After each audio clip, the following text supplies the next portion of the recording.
Sin cultura no hay país, porque todo es cultura y porque somos radio. Radio Cultura.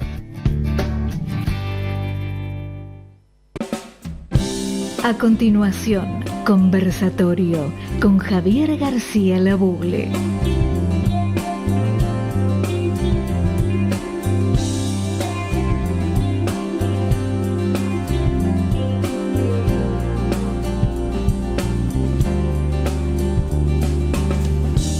Buenas tardes, amigas y amigos. Muy bienvenidos una vez más a Conversatorio, un espacio para conversar, para reflexionar.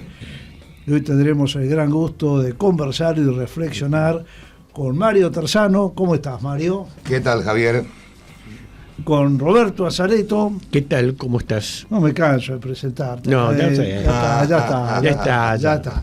Y el que no sabe, que se meta en internet. Claro, hoy día con Google se sabe todo. Sí. Hay un poco de fantasía, pero en general se sabe todo. Y si tenemos suerte, también con Marcos Victorica, desde Miami, Estados Unidos.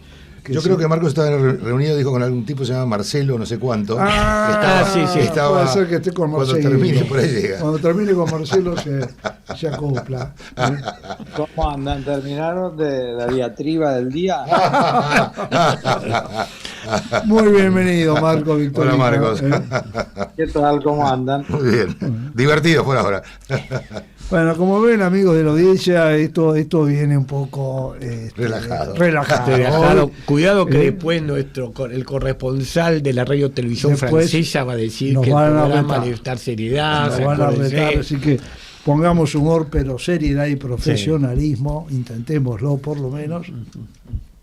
Y qué bueno que hoy estamos cuatro, un equipo casi completo. Falta Willy, pero falta Willy. ¿Qué pasó con Willy? Tenía algo que hacer, no podía llegar. Creo que está haciendo un doctorado. Sí, está haciendo tantas cosas, Willy, siempre que es muy difícil saber cuál le tocaba hoy. Pero un gran abrazo para Willy. Es un gran marcelino. Sí, debe estar con Marcelo. No lo quería decir, pero lo decís vos. Debe estar con Marcelo. Son reuniones de trabajo intensas. Sí. Ay, sí, pero acá estamos, yo estoy leyendo con enorme placer. Estamos salvados. Lijo habló de la dolarización y dice que de alguna manera se debe preservar la moneda. Debe ser la propia. Debe ser. Está bueno, porque es algo, pero qué interesante, es algo que no hemos sabido hacer en Argentina. Vamos a aprovecharlo, Roberto, pero ni siquiera desde el origen ya tuvimos problemas. No, la moneda, a ver, el origen, sí.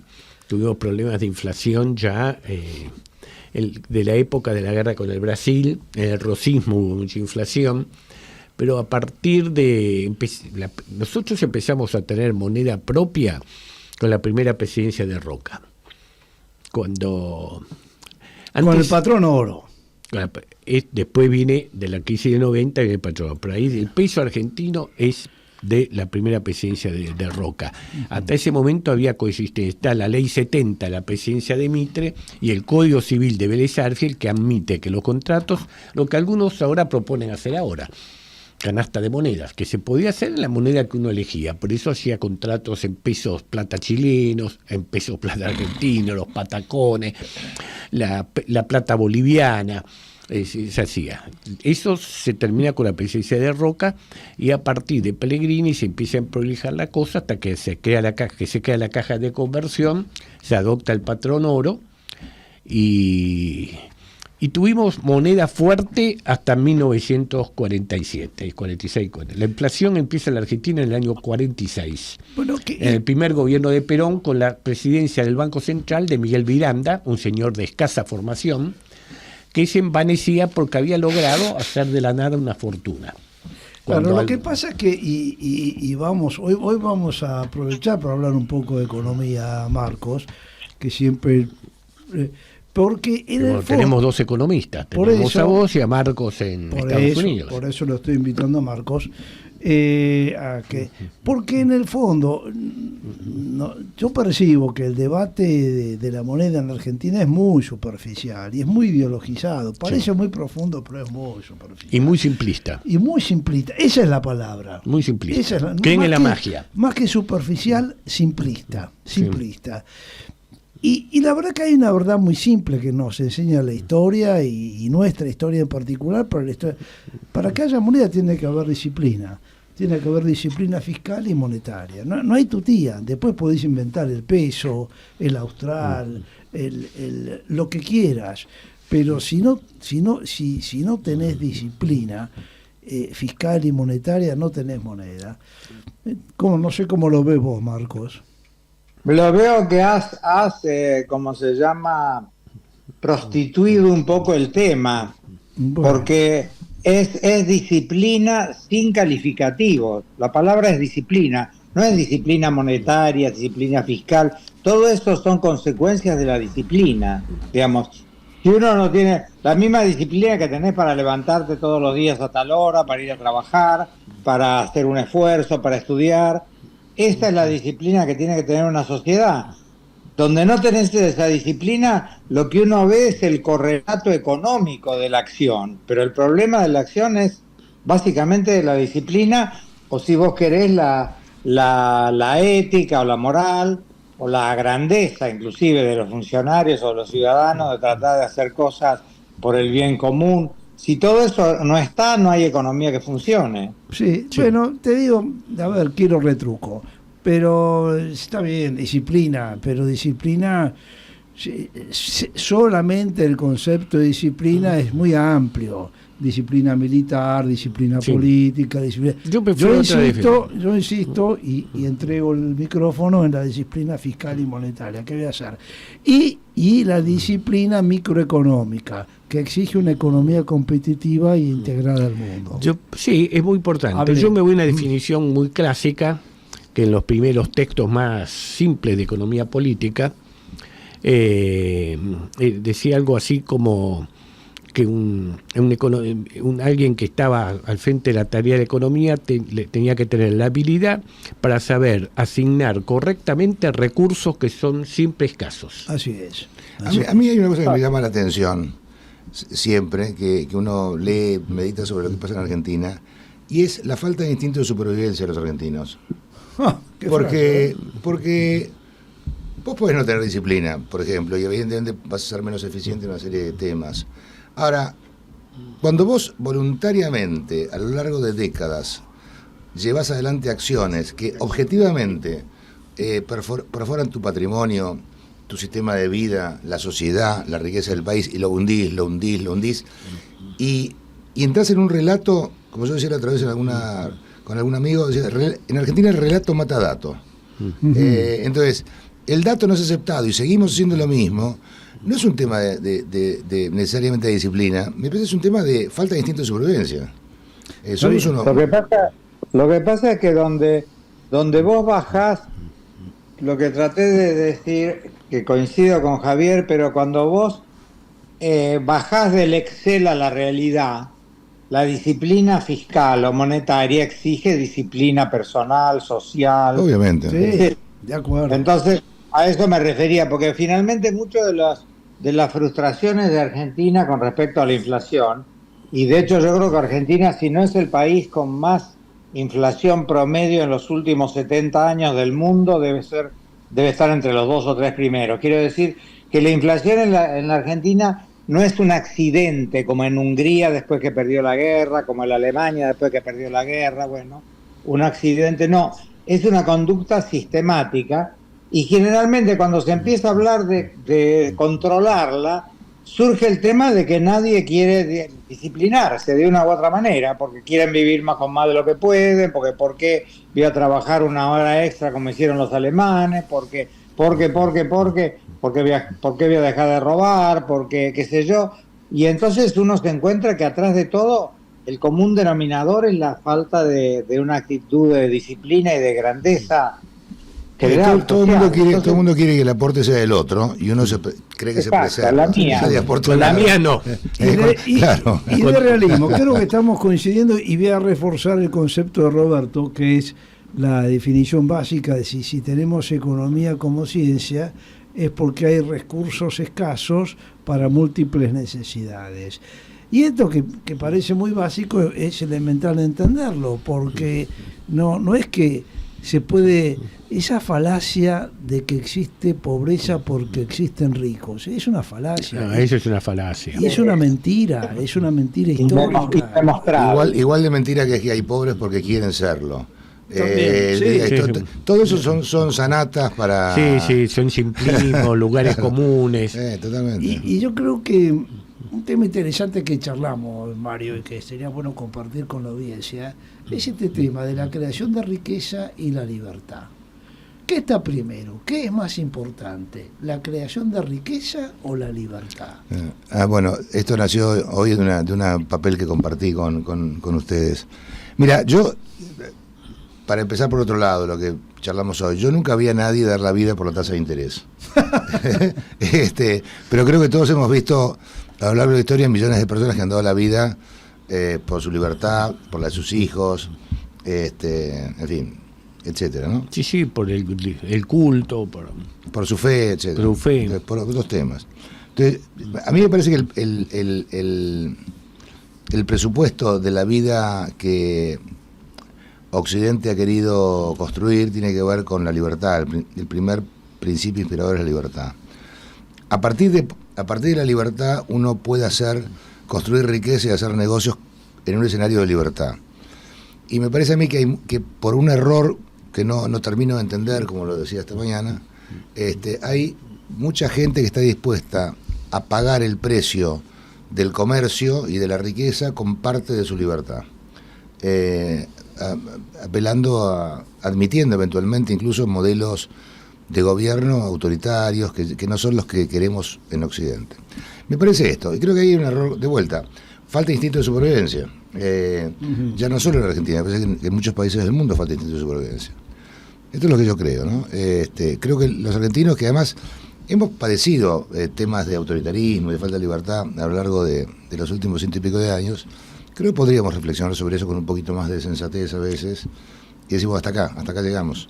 Y esto pasa desde el tema el tema importante o no de los trolls y de las fake news y de el modo de hacer política, del autoritarismo en los partidos políticos y de presidentes que creen que son el rey sol. Creo que todo esto son disparates que hay que ordenar. Es cierto que es muy difícil ordenarlo en un país que no quiere ordenarse, pero de algún lado hay que empezar. Sí, yo creo que eso es vital. En los últimos meses estuve reflexionando sobre este tema. Hay un libro de Jospin, primer ministro socialista francés, El mal napoleónico, que se plantea por qué la revolución industrial tuvo lugar en Inglaterra y no en Francia, y bueno, le echa culpa a Napoleón por el desgaste en recursos financieros y humanos. La prueba es la evolución demográfica de Inglaterra, de Alemania y de Francia entre 1800 y 1900. La cantidad de muertes que tuvo Francia producto de las guerras de conquista de Napoleón. Hay otras teorías, me acuerdo que José Alfredo Martínez de Osa hablaba del tema de la herencia forzosa que impedía la concentración de capitales, pero yo he llegado a la conclusión de que la diferencia entre Inglaterra y Francia, que había más libertad. En Inglaterra. En Inglaterra, a partir del famoso discurso de Milton sobre la libertad. A ver, Newton, si hubiera estado en Francia, con su teoría de la gravedad, en Francia o en España, o en Italia, y también en la Ginebra protestante, que era muy bien dura, la calvinista, y hubiera arriesgado la vida por la ley de gravedad. En Inglaterra ya había un clima de libertad que permitía decir eso. Hay una historia muy interesante de un señor, ahora no recuerdo, que ya esbozó la teoría, un francés. Hay un museo importante en París que lleva su nombre, un conde Chanchon. Bueno, si estuviera Boucher le consultaríamos, pero que escribió sobre la hipótesis de una teoría de evolución, o que el mundo no había sido creado hace 5.000 años, como decía la Biblia, sino centenares de millones de años. ¿Y cómo escribía? Bueno, hay algunos que dicen que el mundo se puede haber existido, pero la Biblia dice entonces con no debe claridad, ser cierto. lo dice con claridad. La Biblia dice que fue en 7 días, dice que fue en 5.000 años. En Inglaterra ya se podía hacer y decir eso. Eso es la libertad. Que nadie arriesga su vida, su patrimonio, su libertad personal, no sabe que no va a ir preso por opinar como quiere opinar. Muy fantástico. Y eso permite el avance. Y volvemos a Estados Unidos, porque qué interesante este tema que estábamos hablando de la libertad, la creación de riqueza, el desarrollo, y este año hay elecciones en noviembre en Estados Unidos, y tuvimos esta semana la convención demócrata. ¿Cómo lo estás viviendo vos, Marcos? Bueno, con mucha excitación, porque ahora que ha aparecido una candidata razonablemente viable del Partido Demócrata, hay mucha euforia en mucha gente demócrata que pensaba que estaba todo perdido. Nadie sabe si esto será suficiente para que dé vuelta la situación con un Trump que venía muy bien ubicado.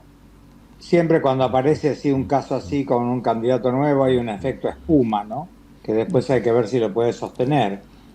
Así que estamos en eso. Sin duda es bueno que haya dos candidatos relativamente competitivos.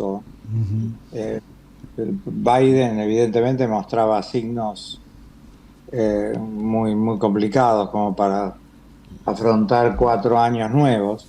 Ahora, con respecto a lo que decía, creo que Mario, que es cierto que nadie da la vida por el Producto Bruto, yo tengo un matiz importante ahí, es que lamentablemente la gente no conceptualiza el efecto devastador de las cosas económicas. Es cierto. Una de ellas es la inflación. Es cierto. Pero, por ejemplo, yo estoy seguro que entre los horrores de la Reserva Federal en la crisis del 29 y en la crisis de las hipotecas del 2006, yo estoy seguro que en esos dos momentos, por ese error de la tasa de interés, murió más gente que en la mayoría de las guerras del siglo XX, salvo las mundiales. Wow, qué definición, ¿no? Saca la cuenta, ponete a ver la gente que murió en la crisis del 30, o en la del 2006, 2007, habría que ver bien los números, pero digamos que lo que pasa es que las consecuencias económicas son como la humedad, ¿viste? Uno no la ve avanzar. Un chaparrón todo el mundo se da cuenta que viene, es como un tsunami. No, yo creo, y ahora perdóname, yo creo ahora Mario, pero yo creo que sí, lo que está diciendo es cierto, no sé si me animo a decir pero claramente, por ejemplo, en un país como el nuestro, como la Argentina, el deterioro económico ha causado muertes, deterioros y muertes, jubilados que no han podido solventar su vida. Claro, no se ven, no se cuentan esas víctimas, pero claramente son víctimas de deterioro económico. No, yo en eso, yo coincido, Marcos, creo que es absolutamente así. Creo que la crisis del 2001, por ejemplo, que fue lo más cercano y más brutal que tuvimos acá, los muertos por esa crisis se pueden contar, ¿no? Se pueden contar casi con claridad. Fueron más de 100.000, según dicen algunos.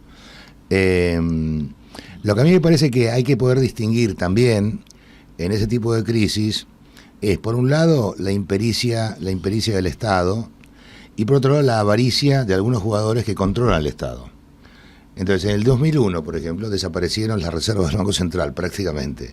Eso no desapareció en manos de un partido político. Y así han pasado otro tipo de cosas. Yo creo que los países como Argentina son tan chiquitos y tan dependientes del poder de turno, que no necesariamente es el político, tienen mucha fragilidad, mucha debilidad, no tienen capacidad de ordenar la avaricia de alguna parte del sector privado. Me parece que esto también pasa en muchos otros lugares del mundo.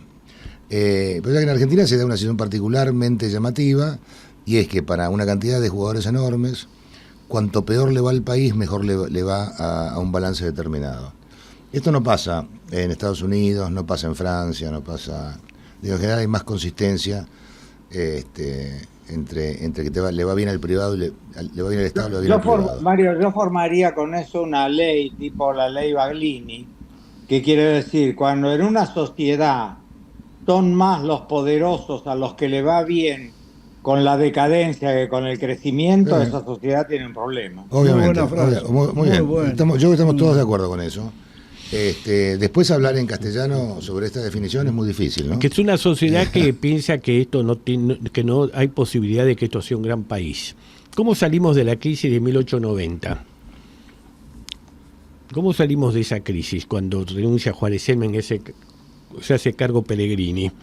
Hace una reunión con los banqueros que están aquí, los convoca don Ernesto Torkins, había que poner vencía un vencimiento, una deuda de interés a los 5 días y no había ni un peso y bueno, y se pusieron. Y ahí se pagó, fue la famosa frase, ahora me siento presidente. ¿Y cómo se renegoció la deuda? Con un aval personal de Ernesto Torkins. Que era un banquero.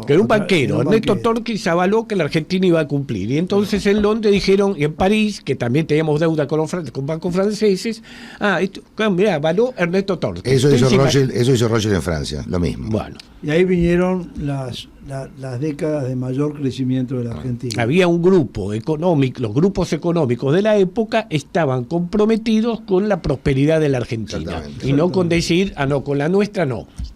Bueno, esto es lo preocupante, por ejemplo, del escenario que tenemos por delante, donde vos ves que una cantidad de empresas vinculadas a la producción de bienes y servicios para el consumo están retirándose de Argentina, y tenés un enorme entusiasmo de los tipos que vienen a hacer economía extractiva. Minería, litio. Entonces, a mí eso me preocupa porque es más de lo mismo. Sí. Que en Chile le dejan el 30 al 35% y acá con los gobiernos de provincia regan con el 3%. 5%, ahora subieron.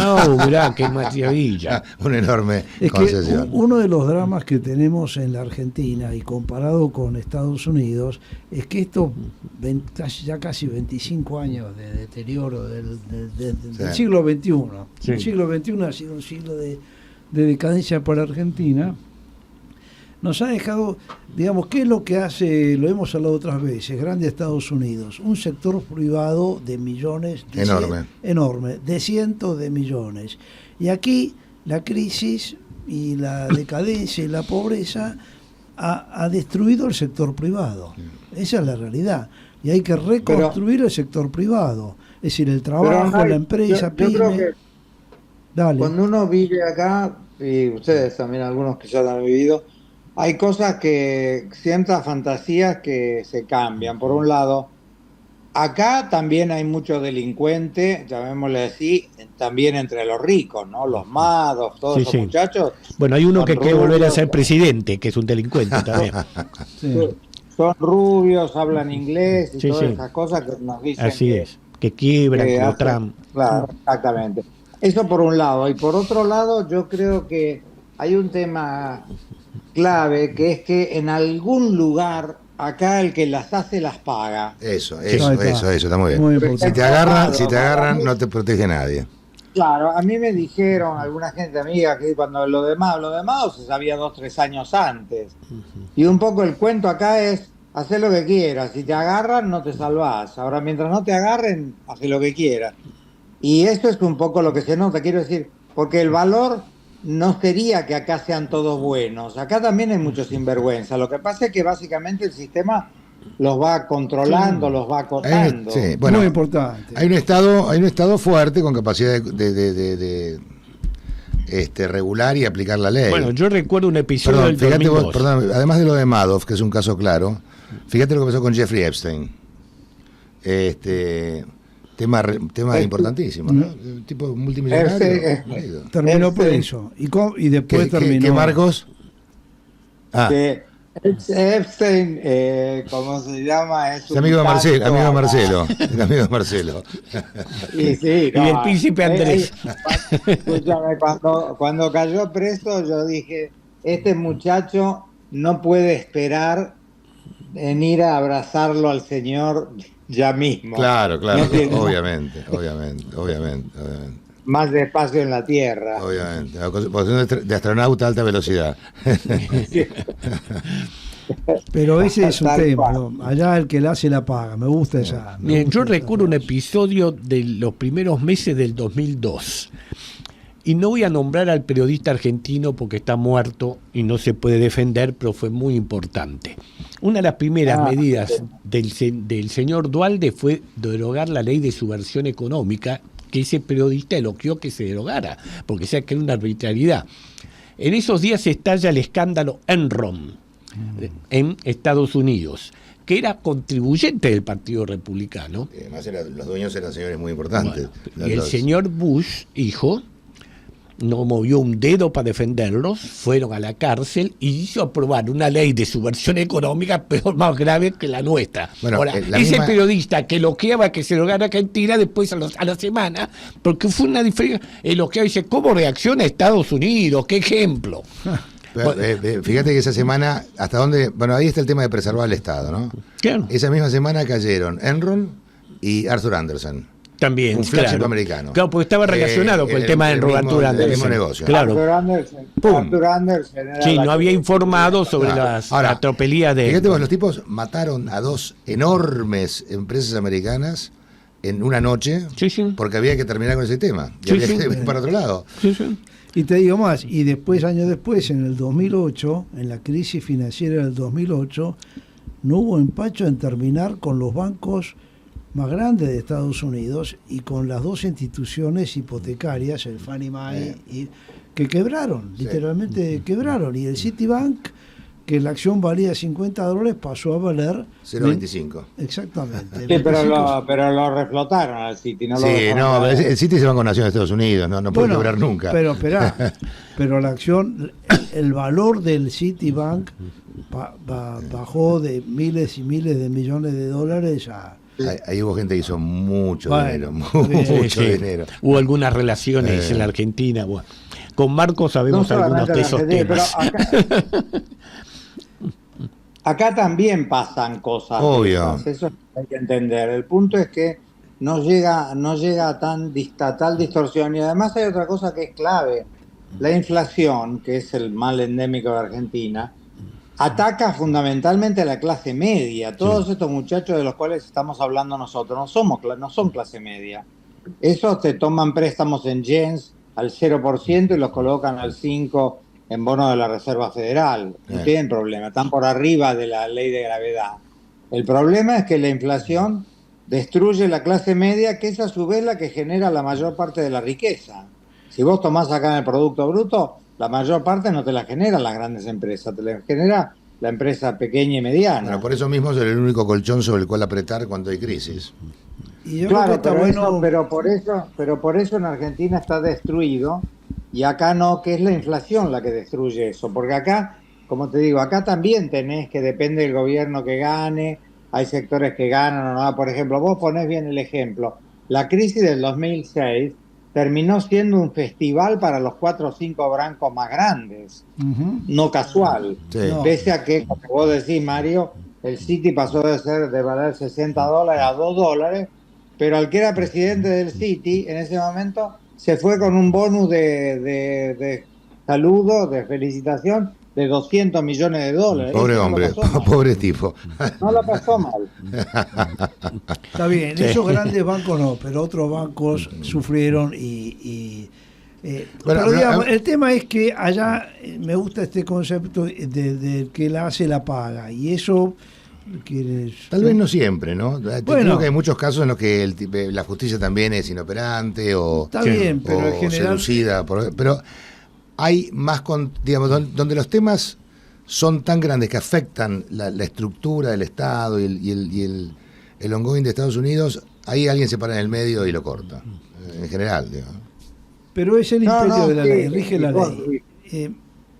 Bueno, Fíjate que cosas como la de Clinton con la señorita Lewinsky le costó un problema grande a un tipo como Clinton con la popularidad que tenía. Sí. Comparalo con las albertinadas, que ahora las estamos viendo, pero el pibe se pasó 4 años siendo todo un cabaret, nadie dijo nada. O sea, eso acá no hubiera sido posible. Y eso es muy importante, ¿no? Acá hay una permisividad y una complacencia con nuestros gobernantes y dirigentes de empresarios, sindicales, que se permite cualquier cosa. Solo se leña en el árbol caído. Yo me acuerdo, hablando del tema Clinton, en la última audiencia en la que era impresionante, porque estaban los 3 o 4 senadores o diputados de la comisión del jury que estaban haciendo, y sobre una tarima, y estaba Clinton allá abajo, y los tipos retándolo como si fuera un alumno de colegio, y Clinton mirando el piso colorado. El presidente de Estados Unidos, esa imagen acá no la hemos visto nunca.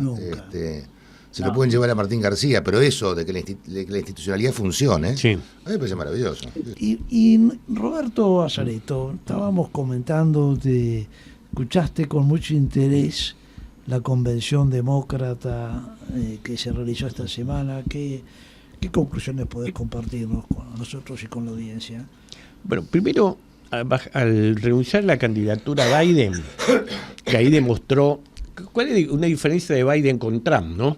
Trump lo que le importa es el mismo, es una especie de Cristina, lo único que le importa es él, punto referencial. Biden dijo: los intereses del país y de mi partido están por encima de mis ambiciones personales. Bueno, ustedes creen que yo no lo puedo llevar a la victoria, me bajo. Ahí demostró una generosidad, un sentido del deber que no tiene su contrincante. Segundo, sacudó el argumento de la vejez, y esto ha significado que viene una nueva generación. Se acabó la generación de los baby boomers, que ahí pertenece Trump, Clinton, Biden, los nacidos entre 45 y 48. Viene una nueva generación. Por otro lado, hay una cosa interesante que hizo el Partido Demócrata con su candidato a vicepresidente. El Partido Demócrata se había convertido un poco elitista. Era un partido de las costas donde están las grandes universidades de élite, Wall Street, la tecnología, mucha gente, demasiado paquete, un poco hilaria daba esa, y creo que eso le costó la derrota en su momento a Hillary Clinton, ¿no? Demasiado elitista. El candidato a vicepresidente es un americano típico del Medio Oeste, maestro rural, nació en un pueblo, entrenador de fútbol americano, hizo el servicio en la Guardia Nacional, es decir, todo eso. Y un gobernador eficiente, donde ha sabido combinar eso que Ludwig Erhard decía: todo el mercado necesario, todo el mercado posible y todo el Estado necesario. Minnesota, con su gobierno, está número 5º o 6º entre lo que más libertad económica y más favorable a las empresas hay.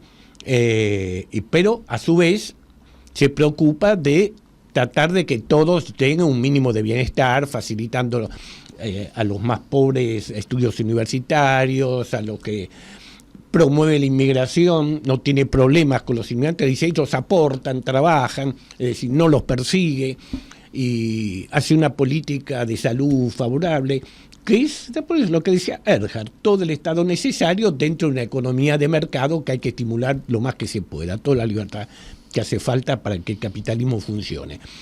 Y es un americano típico del Medio Oeste, y sigue esa versión elitista. El otro tema, yo vi las dos convenciones. Por un lado, la de era el odio, ¿no? Cuidado con esto, el enemigo. Lo dijo muy bien ayer el discurso extraordinario de Michelle Obama, que todos dicen que ha sido mejor que incluso que el de Obama, que es un gran orador. Un hombre muy, una visión pequeña del mundo, un Estados Unidos cerrado y anacrónico. Era ver una convención del año 60, donde era, ¿qué se vio? Era todo un país blanco que ya no existe en Estados Unidos, un negro ahí, un latino por ahí, un asiático para disimular. Es el tipo que dice, es como el que dice: tengo un amigo judío, ¿viste? Yo no soy antisemita, tengo un amigo judío. Bueno, traigo un negro, ¿no? Yo soy en una comida de 500 tipos, mirá, no soy, yo tengo que decir, acá tenés un negro en la fiesta. Bueno, ayer uno veía el Estados Unidos, te guste o no te guste, que soy real, donde había mucho blanco y había mucho afro, mucho latino, mucho asiático, y Kamala, esa fórmula representa eso, pero además era mirar para adelante, la esperanza. Por un lado estaba el pasado, que lo que llaman ellos, ya viene un término que en inglés lo empleaba Churchill, la transmisión de la antorcha a una nueva generación que se haga cargo. Yo no sé, porque falta 78 días, una elección, un error de cualquiera de los dos puede ser decisivo, pero como decía Marcos, ahora es una elección competitiva, pero en el sentido creo que básicamente, además creo que una derrota de Trump es muy importante porque para mí yo creo que es un riesgo para la democracia. Lo ha demostrado cuando no aceptó el resultado electoral, cuando le preguntan, dígame, si usted pierde, va a aceptar que perdió, se niega a reconocer, entonces es un peligro para la democracia. Es como un Maduro, ¿cuál es la diferencia? Claro. Es una diferencia. Y eso lo hemos hablado nosotros. Está penado por violador. Es una especie de Alberto Fernández, ¿viste? Porque algunos amigos de acá parece que no se dan cuenta de la diferencia, empezando por nuestro presidente, que se burla de Alberto Fernández y coincido con el presidente, pero bueno, sé coherente, criticarlo a Trump también, que además ha tenido múltiples quiebras. Entonces, es un hombre bastante indecente que busca en el fondo impunidad. Por eso, cada vez, yo creo que uno de los defectos que tiene algún sector de los argentinos no darse cuenta de las coincidencias. Es que ahí hay... Está muy bien eso, Has tirado muchos conceptos, como siempre. Déjame tratar de hacer recapitular 2 o 3 que me parecen muy todos valiosos, pero hay 2 o 3 que vale la pena reforzarlo. Que lo hemos hablado otras veces, pero vale la pena insistirlo. No es Estado o mercado, es Estado y mercado. Así funciona una sociedad. Tiene que haber un mercado eficiente y un Estado eficiente. Eso es lo que hace bien a la sociedad. Pero por supuesto, mira, no es ni grande ni pequeño, es Estado y mercado. Hay un viejo ejemplo que yo siempre empleo, que se dio en la Argentina, hace 150 años. Hace 150 años. La empresa del Central Argentino hizo el ferrocarril a Córdoba. El gobierno argentino era Sarmiento, dijeron, bueno, vamos a organizar una concesión para prolongar a Tucumán. Contrataron unos estudios, dijo, miren, a Tucumán no hay nada, las tierras no sirven para nada. ¿Qué hizo el gobierno argentino? Bueno, es como no haber un ferrocarril a Tucumán.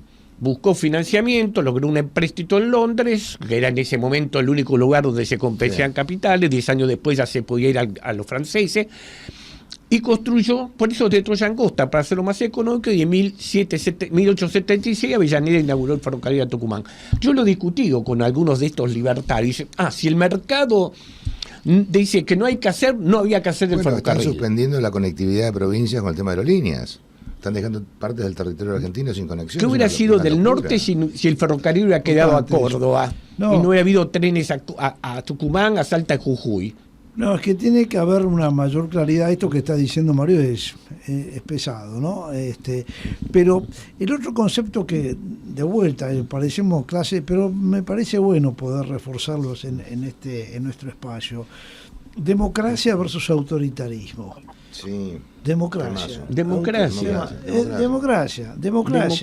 Y lo que democracia y justicia. Y justicia. Democracia y justicia. Democracia y justicia. Eso es esencial. Y te digo una cosa. Y perdóname, que yo que estás pero y el otro que lo dijimos en el primer bloque, lo charlamos, pero asociado de vuelta a esto, que es la creación de riqueza, pero asociada a la libertad.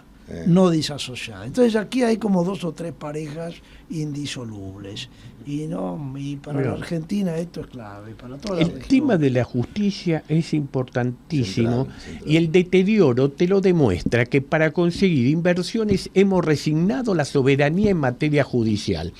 Acabamos de perder un juicio por la disparate que se hizo con aerolíneas en el gobierno de Cristina de 400 millones, casi 400 millones de dólares, a una empresa que estaba quebrada, en vez de haberla dejado quebrada. Y que se la robaron íntegra los que la compraron. Se la robaron íntegra los que la compraron. El caso del juicio YPF. Eso viene del año 74. En la época en que no andábamos gritando cipayo, soberanía, todas esas cosas, hasta 1974, los conflictos entre las empresas extranjeras y el Estado Nacional se dirimían en los tribunales argentinos. Por supuesto, una locura. Por ejemplo, la anulación de los contratos petroleros de Ilia, de indemnización, se dirimió en los tribunales argentinos y falló la Corte Suprema de la Argentina. Ahora, esta mañana... Desde el año 74, siendo presidente por última vez Perón, que hemos concedido a los tribunales del exterior la jurisdicción sobre los conflictos que tenemos con inversores.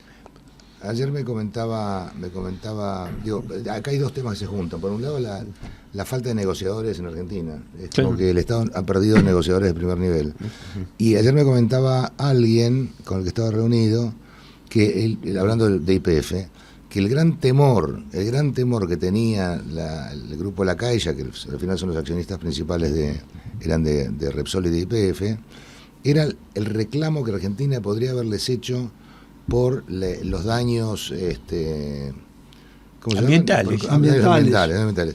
Que se evaluaban en aquel momento en un poco más de 10.000 millones de dólares. Y Argentina, en vez de negociar desde la fuerza por eso, termina pagando una cosa que no debería haber pagado. O podría haber pagado 5 pesos y terminó. No, y terminó todo este bolonqui dando vueltas. Muy loco el tema. Es que perdimos también la justicia. Mirá, yo conozco campos en Mendoza, te digo por cuestiones familiares o empresas ligadas a mi familia. Por ejemplo, la bodega Norton tiene un campo en Luján de 5.000 hectáreas en agua subterránea que nunca pudo perforar por el tema de las aguas contaminadas para explotar esos campos, que hace falta. Ahora, decimos una pregunta de abogado. ¿El superficiario no tiene derecho a reclamar esa contaminación? Sí, yo creo que debía tener derecho, sí, por supuesto. ¿Y por qué no lo reclaman? No sé, tendría que preguntárselo. Porque creo que la Argentina debería promover encontrar superficiarios que reclamen. Yo creo que debe haber prescripto, debe estar negociado la indemnidad en el convenio de venta, pero no de los individuos. Los superficiarios no se organizaron. En la época de estaba YPF, en Mendoza había un señor Funes Urizar que quiso hacer que tiene un campo lindero que quiso hacer una asociación de superficiarios, y se reclamó porque además las regalías que pagaban, que eran regalías por las molestias que causaban, eran muy escasas, ¿no? Muy escasas. Bueno. Nada que ver con lo que saca un petrolero de Texas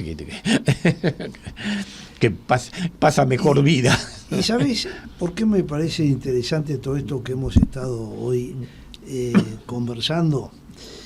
Porque estamos rescatando valores y conceptos que son esenciales. Y en cambio, la ideología, el ideario, yo lo pongo cada vez más, no es que no sea importante, pero justamente en la Argentina y sobre todo en nuestra región, en Latinoamérica, hemos pecado con el ideologismo, creyendo que hay ideologías o modelitos que los sacás del manual, los aplicás y funciona. Y que si no los aplicás sos malo. Y si no los aplicás sos malo. Y hay conceptos, hay valores que son los que no pueden dejar de ser considerados. Y que son parte de nuestra civilización, de donde venimos. Exactamente. Y eso hace, porque si no, a veces, claro, venimos de experiencias tan malas, que a veces tiene miedo a tener el espíritu crítico, pero yo los invito a que no perdamos el espíritu crítico. Sócrates, Platón, Aristóteles, Roma. Sí. El auto eléctrico no hace la civilización. Muy bueno, me gustó eso. Santo Tomás, San Agustín, son muy importantes. Descartes, ¿viste? Y me gusta. Locke. Me gusta. Spinoza. Casi podemos cerrar con esa frase. El auto eléctrico nace para el mármol. Para el mármol de este conversatorio. Que ha estado buenísimo hoy el programa. Estuvo muy bien. El pensamiento, la reflexión, la palabra. Desapareció. Marcos. Debe haber llegado Marcelo. Llegó Marcelo y dijo más. No, lo escucho atentamente. No te veíamos, creía que te había sido. Bueno. No, estaba escuchando. Pero no se puede ver la imagen. Pero aprovechate en un minuto si querés hacer un pensamiento, reflexión vos, Marcos. No, sí, yo creo que mucho de esto que estamos hablando está muy atravesado por el boom tecnológico, que está cambiando todos los procedimientos y que uno no se da cuenta a corto plazo lo que, viste, esto es como cuando en el trabajo, después al año decía, mirá lo que empezó a pasar hace un año, y te das cuenta después, con retraso, y esto es lo mismo. Creo que estamos viviendo muchos cambios que no tienen retorno, pero tienen que ver con los métodos, con la tecnología. Y entre otras cosas, esto de que las ideologías están muriendo, porque ya no les queda más espacio, las cosas se han vuelto muy, muy demostrables, la mayoría de las cosas, o sea. Y esto me parece que es clave y que es parte de lo que va a tener que venir. La otra cosa es que la distancia entre la información y el conocimiento de la gente se ha acortado mucho. Con esto del celular, sea fake news o no tenés intermediarios. Entonces esto es una revolución enorme. No sabemos en qué va a derivar, pero evidentemente cambia toda la regla de juego. Sí, ahora, yo estoy de acuerdo con vos, Marcos, creo que es así. Pero sí, creo que sí es importante acordar en todo caso que hay varios principios que tienen que ser mantenidos en cualquier caso y en cualquier nivel de desarrollo tecnológico. La justicia, la transparencia, la competencia leal, cierto tipo de cosas que son necesarias, cierto nivel de educación, cierto nivel de bienestar de la gente de un país. Estas son cosas básicas que hay que mantener, no importa el desarrollo tecnológico. El desarrollo tecnológico hará más fácil o más difícil algunas cosas, pero obvio. Pero estoy totalmente de acuerdo con vos y como lo que vos dijiste, que digo yo, la culpa de la Inquisición no la tiene el fuego. O sea, el fuego es un invento fungible, como la culpa de la silla eléctrica no la tiene la electricidad. Okay. Claro, todos estos son instrumentos que en función de lo que quiere el hombre van a... Hola. Ahí se nos fue un poco. Hola. Se cortó. Bueno, igual se nos fue el tiempo, pero bueno, hemos tenido un conversatorio muy conversado, muy interesante. Espero que hayan disfrutado como lo disfrutamos nosotros, y nos vamos a despedir con la última canción que vamos a escuchar hoy de Selena Quintanilla Pérez, que se llama Amor Prohibido. Muchas gracias por estar con nosotros.